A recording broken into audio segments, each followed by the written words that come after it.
Assessment of the defensive struggles while you guys were in LA.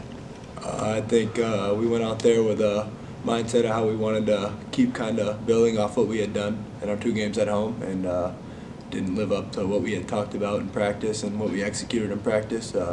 Game time showed up. We just didn't put together what we had been working on throughout the week. What causes that to happen? Is there I don't know. I'd just say probably lack of focus, lack of discipline, wanting to. It's kind of a want to on defense. We know we can score, but it's just kind of if we want to play defense and want to win games, we're going to have to kind of lock in on that side of the ball and flip things around. How important is this week for you guys as a team, 2 home games? For sure.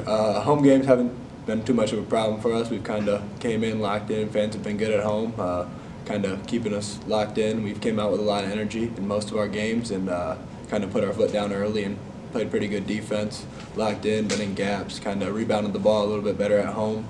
Got to keep that going throughout this week, kind of build on things so that when we get back on the road, we're ready to go and have something to build off here at home. From a leadership perspective, if Peyton can't go, I mean, he's iffy for this game, how much do you have to step up from that perspective? I think that's where it starts. Me and Peyton consider ourselves leaders, and we didn't have our team locked in enough when we went to LA to be ready to lock in on defense and know we were playing 2 good teams. So that's my fault as a point guard, not having guys ready to go, locked in on the defensive end of the ball. Both games, teams got out to hot starts, and that's kind of on our part. We give up open shots. At this level, you give up open shots. Those are almost automatic. So it kind of starts at the top, and that's on us to have our guys ready to go.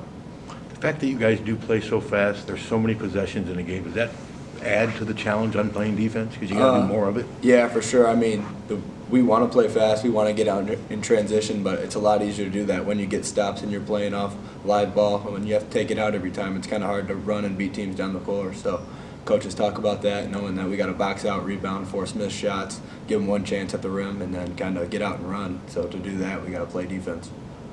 How would you describe what the response you've seen the last couple of days? It's been good. I mean, I thought our response after UCLA, our 2 days in practice were really good. We had 2 hard practices. Guys were locked in, and then game came, and we just weren't as locked in when the ball got tipped up. So I think kind of just building off what we had done in practice while we were out there, kind of keeping that mindset change and being ready to go when the ball tips up on Tuesday night.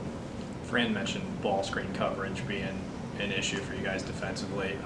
What's your assessment of that, and how do you help improve that coverage? I think as guards, we kind of try to fight over screens. Sometimes we hit screens and kind of die down, and that's on us. That keeps our big guy dragged out a little bit too long, and then guys are open at the rim, and that gives open kickouts for threes, and then kind of just all starts on the ball with me and Drew fighting through screens, making our big guys stay as long.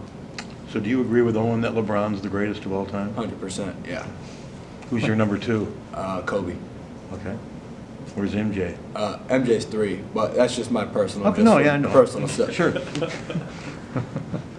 Was it cool going to the game? Yeah, it was. Seeing LeBron in person was a bucket list thing for me. So being able to see him, that was pretty cool. Amazing to remind yourself that he's 40.